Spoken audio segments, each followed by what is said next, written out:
Hey, welcome to another episode of Handle and Blade. If it's got a handle, it's got a blade. We're going to talk about it here on this channel. Today is one of my favorite knives of all time that I have so far added to my collection.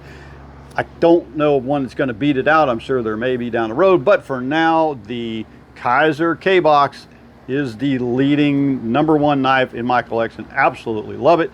I'm horizontally carrying it, and it's so easy to get to, deploy, put it into action. And you have the knife, and of course from a horizontal carry you got your sheath. I have it on my belt because it comes with the included belt loops, which we're going to go ahead and talk about. So really nice when it comes to the Kydex sheath. It is form fitted to the knife so that you can see that the knife and it just fits in. It has this nice thumb deal here, so when you're deploying you just pop it right off and you're good to go. It also comes with the included belt loops, so you can go ahead, if you want to carry horizontal, just put them around your belt, snap it down, and you're solid. You got a couple extra big holes here, so you can do some different things with it if you want.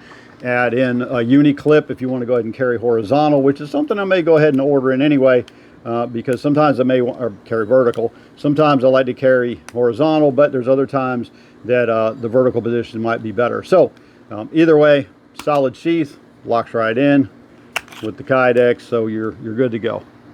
Moving on from there, talking about the knife, we have a D2 steel, which is super strong. If you don't already know that, I'm sure you probably do, but if you don't, this channel's for everybody. D2 is a really strong steel. It's super sharp on the edge, has a sharp edge. We're running a drop point blade, meaning the blade comes straight across and then drops out. Has a nice belly here, so we've got a really sharp tip. It also has a very strong tip. That's the one nice thing, and the benefit of these drop points is it goes from a solid spline here to a nice dropout, but you still have just a bit of thickness here on the point, but it is super sharp. We got Micarta handles, which are very comfortable, almost velvety smooth. When I say velvety, it almost feels like that's what it is. It's I don't want to say textured because it's not really textured, but it just feels like it's velvet. It's just that comfortable. When it comes to the handle, as far as comfortability, perfect. As far as my hand goes, it just fits right in, locks in. You've got the ring at the end if you want to lock in a pinky, good.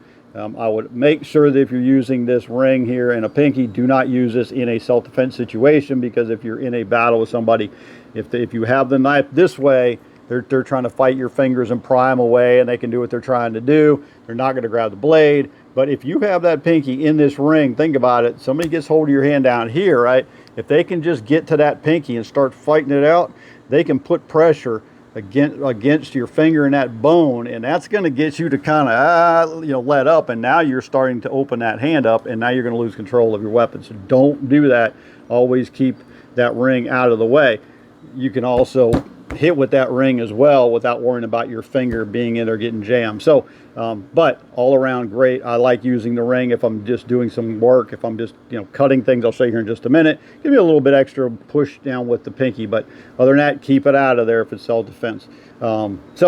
We've covered the handle, Micarta, really comfortable. We've got the ring on the end. Size wise, we've got just over 3 inches. We come in on this one, we got just over 3 inches on the blade. As you can see here, it's like 3.35 or something like that. And then if we want to go the handle, we're just over 4. We'll call it about there. So what you can see, we're at close to 5, not quite. So it's fair size, but it's not so big you can't carry it horizontally.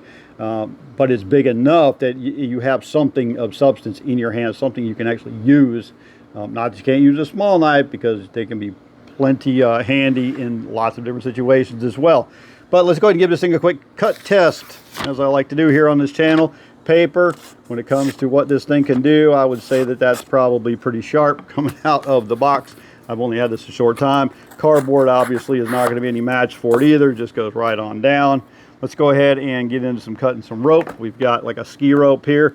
It is going to do a fine job, I think, with that. No problem at all. Nice and clean. It's not all frayed up and things. There's other knives where you get in there and you start having to saw back and forth. It just doesn't work. But that worked out perfectly well. Go ahead and throw this over here. Here's a little bit of screening rubber there that locks your screens on your porch in. Obviously, that's not going to be any challenge whatsoever. We have a hard rubber material. It's like a gas tubing. You got through that no problem at all. So as you can see, there's lots of different things like that that we can cut. Let's go ahead and give it our seat belt test. That's always an important one for me. I just like to see what it does, and obviously that was no challenge whatsoever. And finally, we'll go ahead and go off to the hemp rope. This is some strong stuff, and it can be very difficult to cut. Let's go ahead to this end. Go ahead and see if it can, well, yeah, not much work there either. Cuts it off, very clean. It's not all just messed up down there.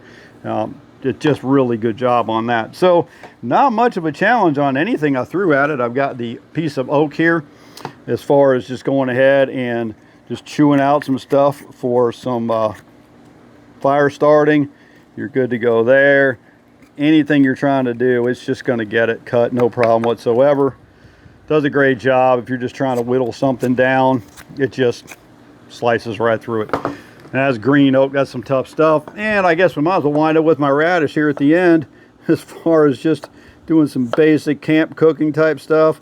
You know, it's going to cut, no doubt. So this is, without question, my current favorite knife. So comment section, folks. Hey, let's get interactive here. What is your absolute number one, without question, if you could only have one fixed blade carry knife with you, what's it gonna be? Mine right now is this Kizer Cabox, and it's gonna be hard to beat. So I want to hear what you got. I'll probably pick off one of those selections and run through a test and do some comparisons and see which one I like better. See if you can change my mind. I think you're gonna have a hard time doing it, but let's hear it. Thanks for checking out this video. We'll see you in the next one.